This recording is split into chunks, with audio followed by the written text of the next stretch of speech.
Welcome back friends. आज की video electrical circuit zone में थोड़ी सी इंटरेस्टिंग है। फर्स्ट ऑफ ऑल, आपके घर में, डोमेस्टिक एरिया में, इंडस्ट्री एरिया में, कमर्शियल एरिया में और कंस्ट्रक्शन जहाँ पर काम हो रहा है वहाँ पर, और इसके अलावा दफ्तरों में, स्कूलों में, कॉलेज में और यूनिवर्सिटी में और बैंक्स में किसी दोस्त को, फैमिली पर्सन को या आपके कोलीग को करंट लग जाए, बिजली लग जाए या शॉर्ट लग जाए, उस सूरत में आप इसकी प्रॉब्लम को कैसे सोल्व कर सकते हैं, फर्स्ट एड कैसे दे सकते हैं, सीपीआर कैसे कर सकते हैं, रेक्सियो कैसे कर सकते हैं और इसकी जान को कैसे बचा सकते हैं।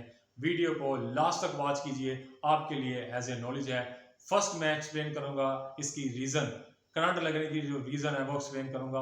6 रीजन होंगी और सेकेंड नंबर पर करंट के मेथड होंगे, इसको कैसे सोल्व करते हैं, और थर्ड नंबर पर इसको सोल्व कैसे किया जाएगा।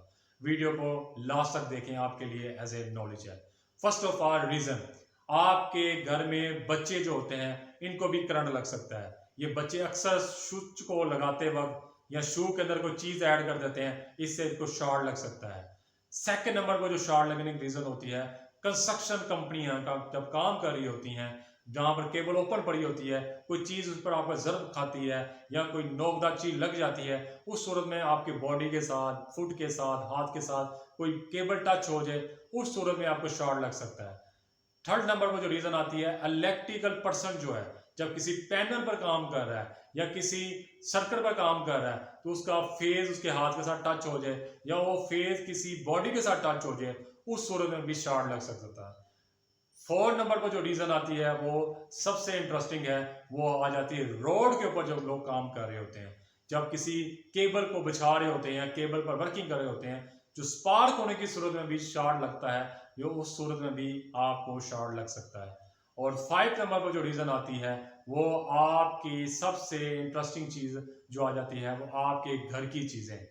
आपके घर के अंदर जो है, आपका फ्रिज है, आपका ओवन है, आपकी इस्त्री है, पानी वाली मोटर है, ये शॉर्ट हो जाए, अगर आपको इसको हाथ लगाता है, उस सूरत में भी आपको करंट लग सकता है। या आपके इंडस्ट्री में कोई मोटर शॉर्ट हो जाए या कोई इक्विपमेंट शॉर्ट हो जाए, उसको जैसे ही आप हाथ लगाएंगे तो शॉर्ट लग सकता है।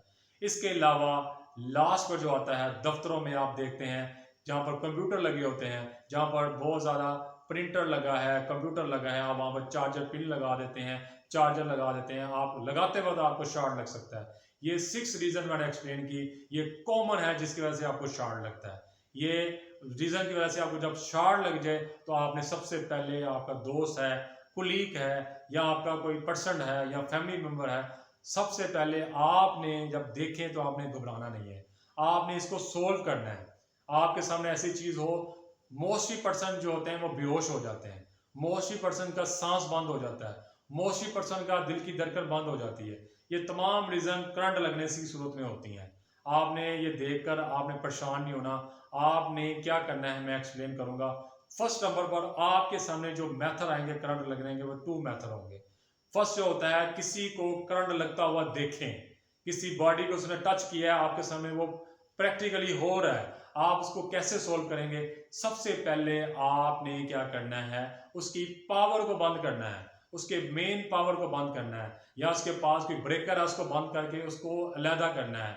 अगर फिर भी अलहदा नहीं होता तो अगर वो डिस्टेंट है, ब्रेकर का काफी डिस्टेंस है, आप वहां तक नहीं पहुंच सकते, आपके जेहन में है अगर ज्यादा दूर है, इसकी जान जा सकती है, तो आपने इंसुलेट चीज लेनी है। जैसे लकड़ी है, खुश्क लकड़ी इस्तेमाल करनी है, प्लास्टर इस्तेमाल करना है, गीला प्लास्टर इस्तेमाल नहीं करना, खुश्क प्लास्टर इस्तेमाल करना है, पाइप इस्तेमाल कर सकते हैं, हो खुश्क। इसके अलावा आपने क्या इस्तेमाल करना है, रबड़ इस्तेमाल करनी है या रबड़ के ग्लव्स इस्तेमाल करने हैं जो एचटी के लिए इस्तेमाल किए जाते हैं, आप उसको इस्तेमाल करके आप उसको अलहदा कर सकते हैं। ये चीजें हैं जिससे आप इसको अलहदा करेंगे अगर डिस्टेंट है आपका पावर से। इस सूरत में आप इस तरह इसको अलहदा कराएंगे। एक तो ये रीजन हो जाएगी, ये मेथड हो जाएगा। सेकंड नंबर जो मेथड आता है, एक बंदे को करंट लग गया और जमीन पर गिर गया, ये तो ये होगा करंट लगने के फौरन बाद वो गिर गया, तो आप इसको कैसे सोल्व करेंगे, आप इसकी सांस को कैसे बहाल कराएंगे। अगर ये बेहोश हो चुका है, इसको आप कैसे सोल्व करेंगे। अगर इसकी दिल की धड़कन बंद हो चुकी है तो उसको कैसे सोल्व करेंगे। फर्स्ट ऑफ ऑल आपने क्या करना है, जब ऐसी रीजन हो जाए, ऐसी प्रॉब्लम क्रिएट हो जाए, तो आपने सबसे पहले अपने दोस्तों को बुला लेना है, एक दो दोस्त को बुलाएं हेल्प के तौर पर, वो जब आपके पास आ जाए तो आपने क्या करना है, उसे कहें कि आप रेक्सियो द्वारा, जो रेक्सियो कंपनी है उसको कॉल करें कि हमारे इस फैक्ट्री में किसी को या घर में या किसी दफ्तर में इसको शॉर्ट लग चुका है, आप यहाँ पर पहुँचें, तब तक हम इसका सांस को बहाल करने की कोशिश करते हैं। एक तो ये तरीक़ेकार हो जाएगा। जब तक वो रेक्सियो कंपनी आएगी या रेक्सियो जो है वैन आएगी, तब तक आप इसका सांस बहालने तक कोशिश करते रहें। सबसे पहले जब किसी को करंट पड़ता है वो बेहोश हो जाता है, ये मुर्दा नहीं होता। मोस्टली लोग ये कहते हैं करंट लगा, ये मर चुका है। आपने फर्स्ट एड लाजमी करना है। फर्स्ट एड के लिए सबसे पहले इसका सांस को बहाल करवाना है। सांस को बहाल कैसे करवा सकते हैं, आप इसके पास बैठेंगे, अपने दोस्त को कहेंगे थोड़ा सा दूर होकर बैठ जाएं ताकि आप उसकी हेल्प करवा सकें। आप इसके बटन को खोलेंगे, आप इसकी सांस बहाल करने के लिए जो उसकी सांस के गले के पास है, ये बहाल करने के लिए जो उसने कोई टाइट कपड़े पहने उसको आप लूज कर देंगे। ये तरीकेकार ये हो जाएगा। फर्स्ट नंबर पर इसके 3 स्टेप होते हैं। 3 स्टेप आप कर लेंगे, इसकी जान भी बच सकती है, रेक्सियो वाला काम भी हो जाएगा, फर्स्ट एड भी हो जाएगी, सीपीआर भी हो जाएगा। 3 स्टेप क्या होते हैं, A step, B step, C step. ये एक होगा, इसको हम कहते हैं एयरवे। एयरवे क्या होता है, एयरवे होता है कि फ्रेश एयर देना, फ्रेश एयर उसको प्रोवाइड करना, उसको जो हवा की जो फ्रेश एयर है इसके पास जाए, इसके फ्रेश एयर इसके फेस को जाकर टच करे, इसका सांस लेने में आसानी हो। इसके कान लगा के इसके मुंह के पास देखें इसका सांस आ रहा है। इसके बटन को खोलें, ये जो बटन होते हैं कॉलर वाले, नीचे जो बटन होते हैं शर्ट, इसको लूज कर दें, इसको खोल दें। अगर इसमें डांगरी पहनी है, शर्ट पहनी है या सलवार कमीज पहनी है, इसके ये बटन्स को खोल दें ताकि इसका सांस बहाल हो सके।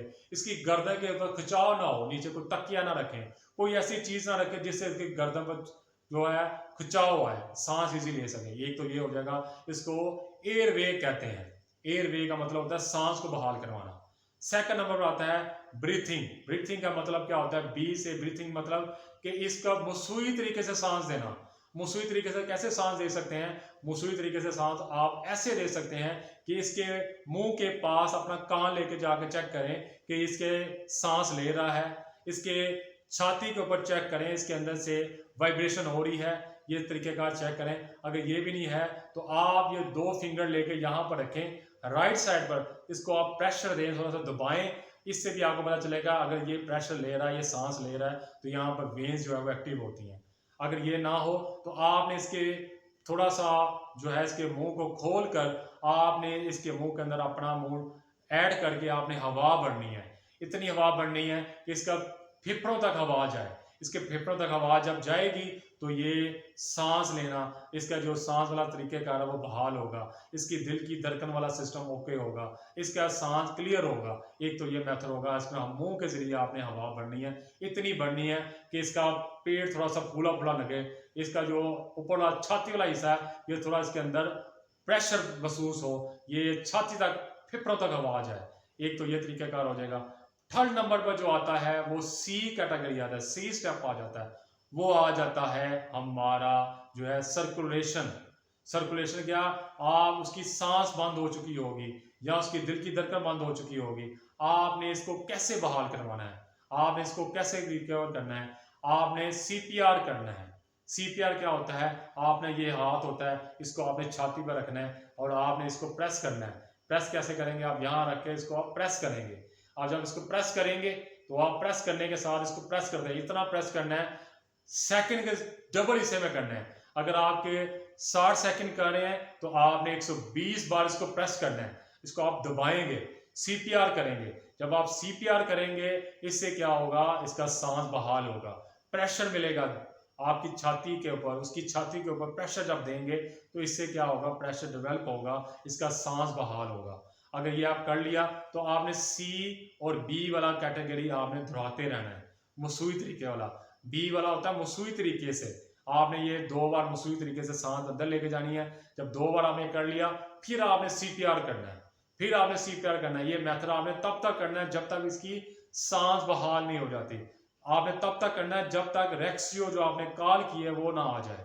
आपने तब तक ये करते रहना है ताकि आपकी इस काम से उसकी जान बच सके। आपका ये काम एक सदका जारिया है, एक आपने एक इंसान की जान बचाई। ये सारा तरीके का करने के बाद अगर रेक्सियो अदारा आपके पास पहुंच जाता है, आप डॉक्टर को इन्वॉल्व कर देते हैं, इससे क्या होगा, आप उस इंसान की जान बचा भी सकते हैं। अगर CPR से उसकी जान रिकवर होगी तो वो आपके लिए सबका जारी है। ये तरीक़ेकार होता है। फर्स्ट मेथड जो होता है, आपने इसकी सांस को बहाल कराना है।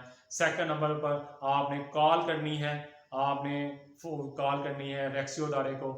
थर्ड नंबर पर आपने इसके वो सुई तरीके से सांस को अंदर लेके जाना है, वो तरीका। और फोर्थ नंबर पर आपने क्या करना है, CPR करना है, तब तक करना है जब तक रेक्सियो अदारा आपके तक ना पहुंच सके। मेरी आज की जो वीडियो थी CPR के ऊपर थी, रेस्क्यू के ऊपर थी और इंसान की जान बचाने के ऊपर थी। अगर करंट लग जाए तो आपने क्या करना होता है, रीज़न एक्सप्लेन की, आप इसको कैसे सोल्व कर सकते हैं। वीडियो को इसी तरह वॉच कीजिए। मेरी वीडियो ज़्यादातर इंटरेस्टिंग होती है, ज़्यादातर नॉलेज के लिए होती है। मेरी वीडियो आज की थी CPR के ऊपर थी। करंट लगने की सूरत में आप CPR कैसे कर सकते हैं, करंट लगने की सूरत में किसी का सांस को कैसे बहाल कर सकते हैं। मेरी वीडियो को इसी तरह लाइक कीजिए, मेरी वीडियो को इसी तरह वॉच कीजिए। Thank you.